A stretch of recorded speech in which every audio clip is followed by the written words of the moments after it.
Hey guys, welcome back to Transformers G1 for Life, where I talk about G1 toys and related cartoon continuity. After reading through the Marvel comics, one thing has become clear.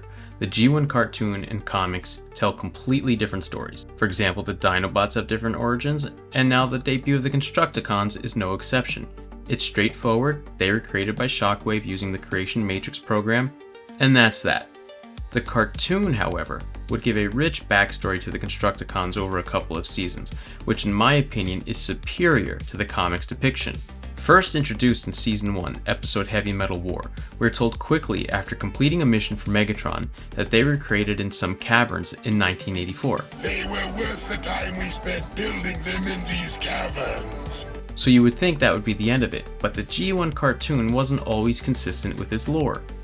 In Season 2, the Master Builders, the Constructicons, are telling Grapple how much they admire the buildings he created on Cybertron, a statement that does not appear odd to Grapple or Hoist, indicating the Constructicons' roots go deeper than just being created in some caverns.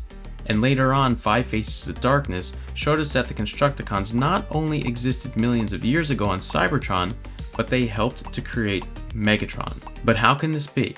How could they have originated from Cybertron yet also have been created on Earth? Well, it's actually possible, and the cartoon unintentionally has facts to support this. Please like, subscribe, and leave me a comment as we explore this further. All the answers lie in the Season 2 episode The Secret of Omega Supreme. The Constructicons were neither good or bad, they were builders who built the Crystal City on Cybertron, and they were friends with Omega Supreme. Megatron, however, would use his Robo Smasher to turn the Constructicons evil, causing them to betray Omega Supreme, which started an ongoing feud that continued for millions of years. The Constructicons weren't on board the Nemesis when Megatron pursued the Ark, and at some point after Megatron left, they eventually departed in search of him while Omega Supreme pursued them across the galaxy, presumably getting into a few skirmishes along the way. They fled Cybertron in a starship. And you followed them. I did, for millions of years, across the galaxies. And then you heard they'd found where Megatron was and rejoined him, here on Earth. I followed. I have been waiting. Eventually they rejoined Megatron. This backstory clashes with Season 1 episode where they were created in caverns. Or does it? Well, here's where everything clicks. If the Constructicons spent millions of years searching for Megatron while constantly battling Omega Supreme, it's completely reasonable to assume they'd eventually need extensive repairs, or even entirely new bodies.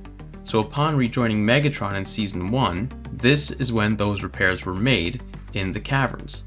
And looking back on the cartoon in its entirety, we've seen this happen before, when Starscream transferred personality components into new bodies he created to give life to the Combaticons, rebuilt on Earth, but originally Cybertronian. No contradiction. The series provides enough evidence to make the inference that this is likely what occurred. To me, this explanation fits very well, that the G1 cartoon, whether intentional or not, provided a very good backstory that checks out, with a lot more detail than how they came to be in the comics. Please leave me some comments on what you think, and please like and subscribe. Transform and roll out. Prepare to meet your doom. Nothing can withstand the might of Devastator!